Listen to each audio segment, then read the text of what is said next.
wabarakatuh. Perkenalkan, kami dari kelompok budaya Bugis.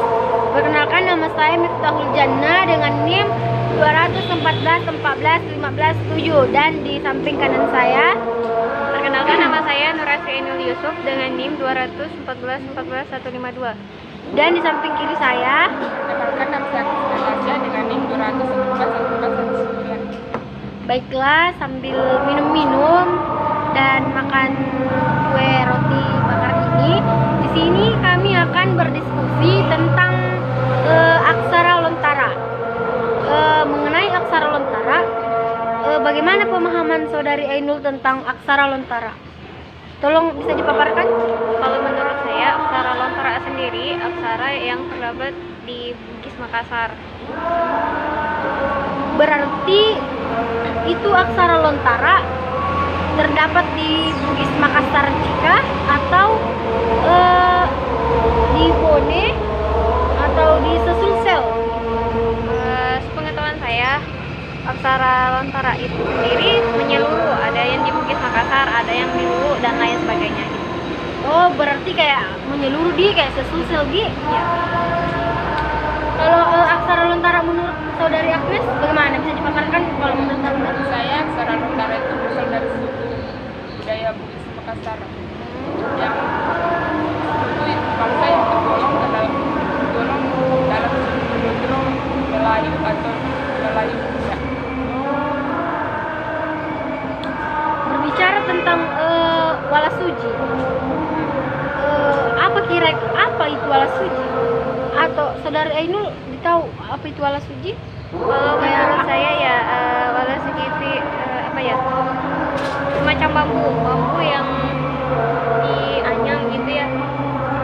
Terus biasa itu terdapat di acara-acara adat kayak misalkan nikahan atau kematian. Kalau menurut saya, Walasuji itu berarti kayak di acara pernikahan, ya kayak apa ya? Itu kayak yang pagar yang keluarnya pengantin. Tuh pagar bambu lah. Pernah lihat Agnes? Pernah dilihat biasa ada di acara pernikahan. Oh, berarti itu yang dibilang walasuji. Iya. Kalau menurut Jana sendiri, kalau Jana apa ya? Menurut Anda pemahaman tentang aksara lontara sendiri itu apa? Kalau menurut saya, aksara lontara kalau ditempatkan dalam bingkai kebudayaan Bugis Makassar, ia memiliki 3 pengertian yang terkandung di dalamnya. Yang pertama itu lontara sebagai huruf, yang kedua lontara sebagai sejarah, dan yang ketiga itu lontara sebagai ilmu pengetahuan. Terus menurut contohnya lontara sejarah itu kayak misalnya diikuti dari nama kerajaan di belakangnya. Misalnya contohnya itu? Apa? Bagaimana contohnya? Contohnya, menurut kita contohnya kayak lontara wajo, berarti itu lontara wajo berarti itu maksudnya itu sejarah dari wajo. Iya, kalau menurutku sih begitu. Nah, kalau menurut Anda sendiri, kalau menurut kita Jana, walasuji itu apa? Walasuji itu kayak begitu juga tadi yang saudari Ainul jelaskan, kayak pagar bambu yang dibuat di depan rumah pengantin yang di tempat sama. Terus saya mau bertanya, itu yang dibilang kan dulu itu tuh antara pibuku tuh sampul pen. Nah, pas saat itu orang menulis itu pakai apa? Kalau yang saya tahu itu dari apa itu namanya, daun lontar.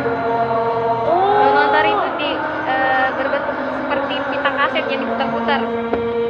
Oh, jadi itu MIDI yang dibilang dinamakan aksara lontara. Dari namanya ini daun Iya, daun lontar. Oh. Oh, jadi berasal dari Ada itu. lontar sendiri. Hmm. Terus ada juga itu Agnes. Betul gak itu siapa pin? Siapa itu yang dibilang-bilang, yang digadang-gadang namanya dia yang sebagai pencipta Lontara pertama kali. Kalau nggak salah itu siapa namanya itu di Daeng Pamate kan? Nah, Daeng Ya, Pamate, kalau nggak salah Daeng Syah Bandar, Daeng Pamate Syah Bandar kalau nggak salah. Iya, kalau nggak salah itu.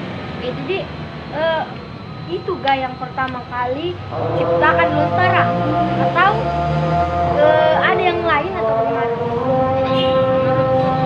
Dia yang pertama. Oh, menurut tak dia yang pertama ciptakan. Oh, berarti ini Daeng Pamate Syah Bandar dia yang pertama ciptakan daun Lontara. Oh tidak, kalau bagi saya itu Daeng Pamate ini sendiri, ini kata lontar sendiri masih sudah ada sebelum adanya Daeng Pamate. Kalau sepengetahuan saya begitu. Kalau kita sendiri, Kalau menurutku saya ini Daeng Pamate Syah Bandar, beliau adalah orang yang pertama kali menciptakan sejarah goa. Menurut saya bukan dia yang menciptakan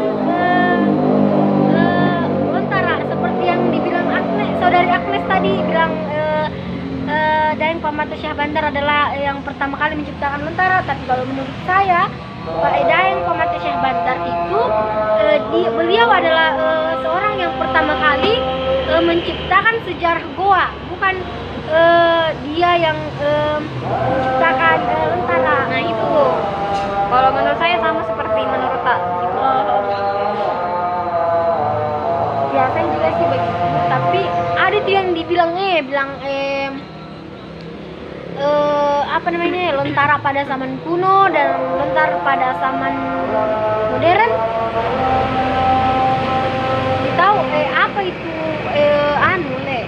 pas Lontara pas zaman modern.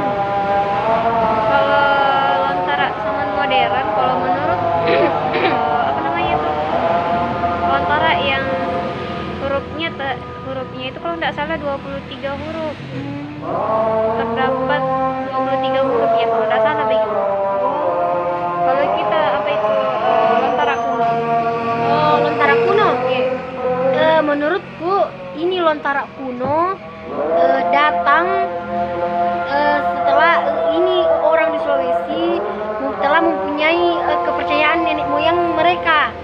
Mereka mempercayai bahwa pertama itu kerajaan di langit yang dihuni oleh dewa dewi langit. Apa itu di? Terus yang terus mereka juga mempercayai kerajaan di bawah laut yang dihuni oleh dewa dewi laut. Terus kita ini yang di tengah-tengah, manusia tuh kan kepercayaannya mereka dulu begitu. Kita ini nih yang di tengah-tengah manusia, ini antara perkawinannya antara dewa langit dengan Yang di laut. dewi laut. Sehingga tercipta dengan kita ini. Iya, baru itu kitab sucinya mereka dulu itu adalah Ilagaligo. Mungkin sekian dari kami diskusi singkatnya. Kurang Mungkin dan bisa lebihnya. minggu depan lah lagi kami minum-minum santai begini berdiskusi. Iya. Kalau mau diminum silahkan.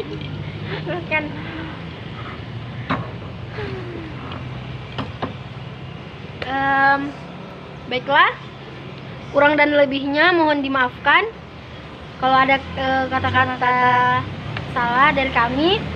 Wabillahi taufik wal hidayah. Assalamualaikum warahmatullahi wabarakatuh. Sekian. Sekian.